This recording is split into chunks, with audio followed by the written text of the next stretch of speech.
For our next unit, we are looking at delivering of education and training for Unit 3. This will be given to you on the 25th of the 1st, and you're going to have until the 22nd of February, and of course time in lessons. So we have a month to work on this, and we've also got this half term here, week beginning the 13th of February, for you to actually work on this as well.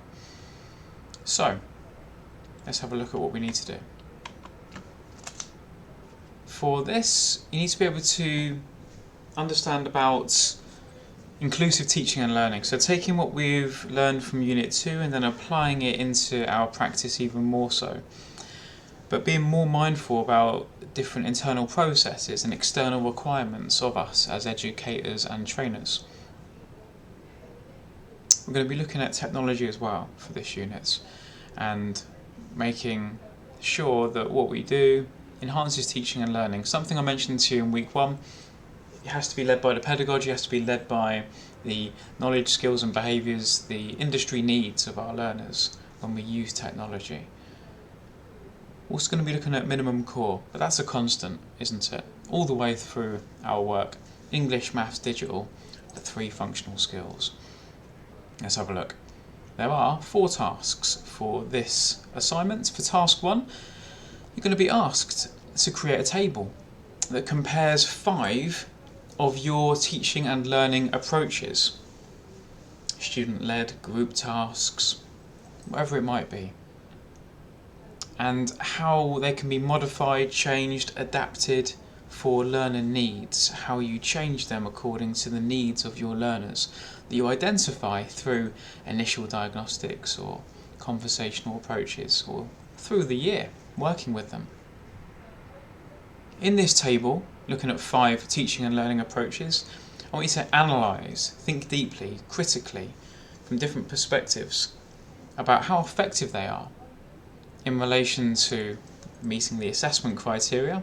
So do your methods align with what is needed by the specification of your standard awarding body, whatever it might be?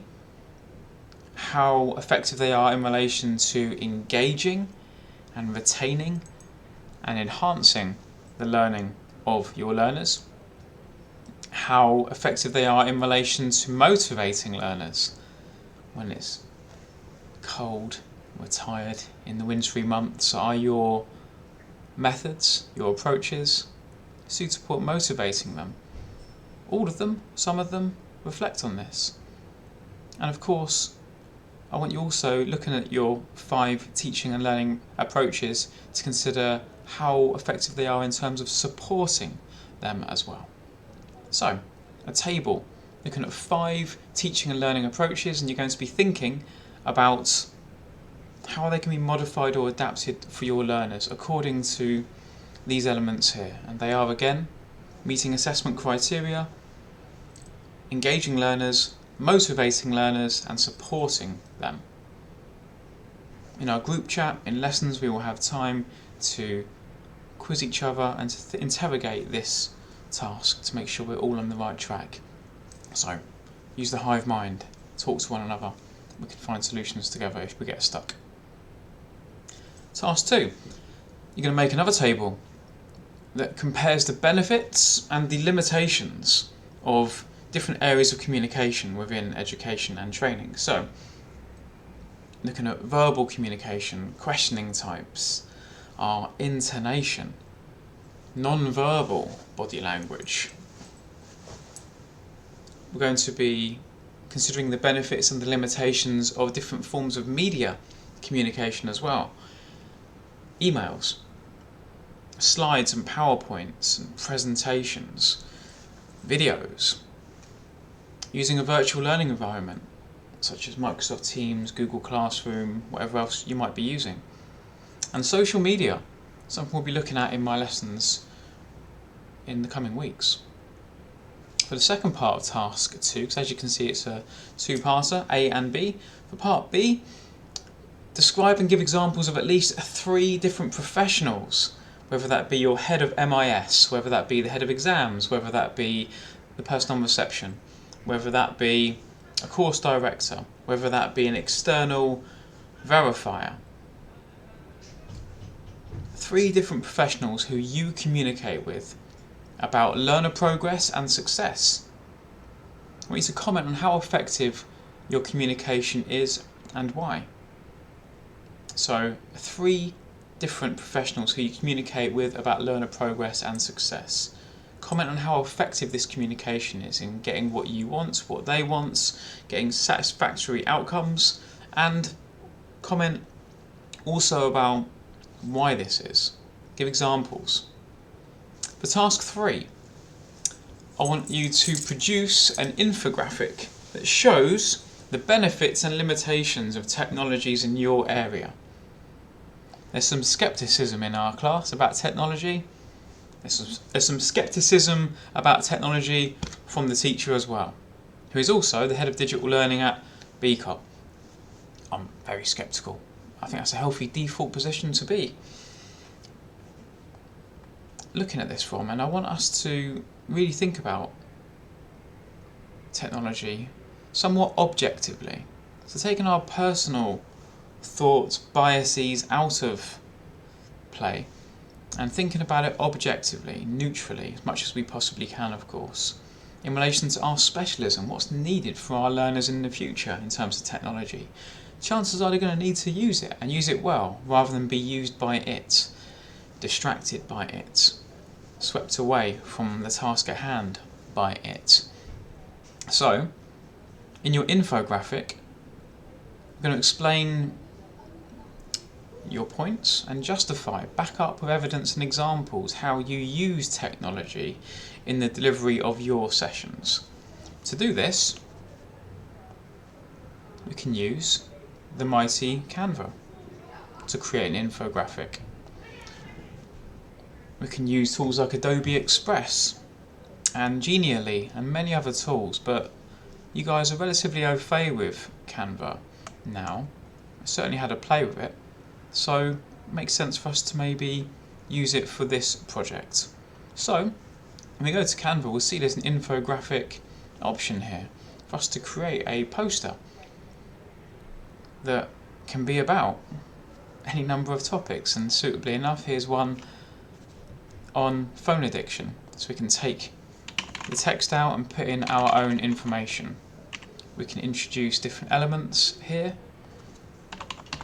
and add them accordingly. We're going to make an infographic in relation to the benefits and limitations of technologies in your area. Be specific. In your infographic, we're going to explain your points and justify how you use technology in the delivery of your sessions. Is it always useful? Or are you just using it for the sake of it? You're also going to analyse different ways of using minimum core in the delivery of your lessons.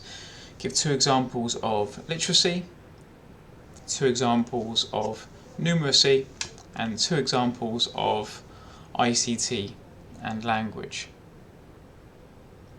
I want you to comment on how successful these methods are in improving these core fundamental skills in our learners.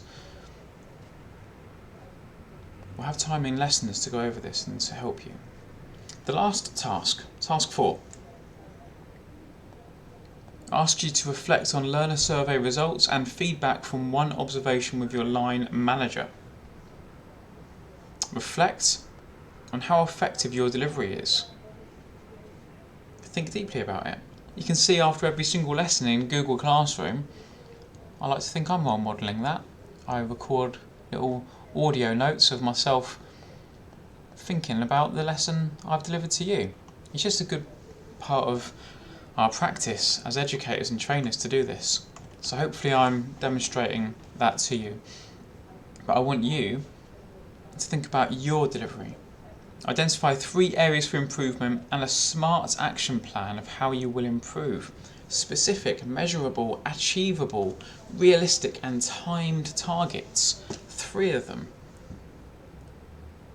Look at what information, training, CPD there is to help you move forward to your self-imposed targets.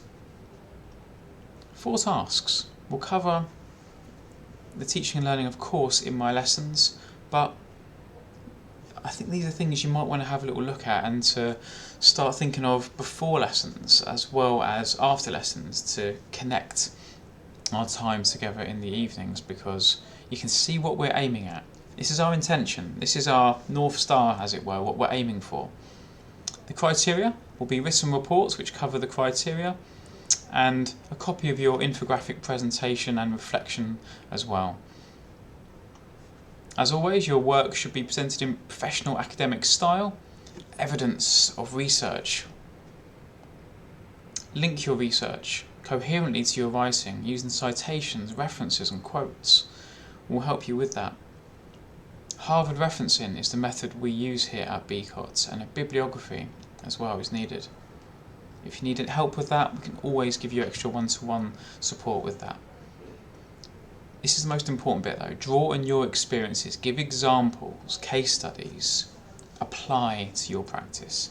That Bloom's taxonomy, apply towards the higher end, isn't it? That's what we're looking to do.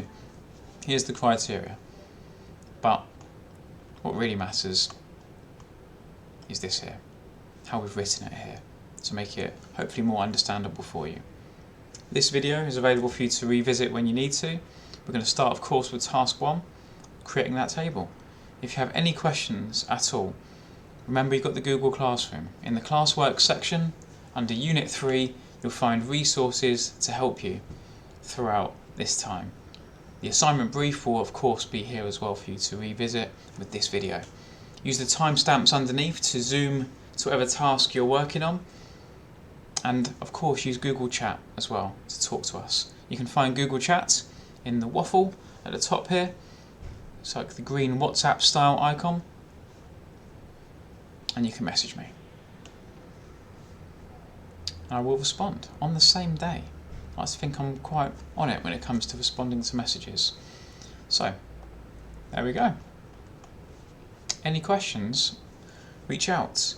But we have a month to work on Unit 3. And again, the dates are the 25th of January, we will begin. And it's handed in the 22nd of February. I will see you in class.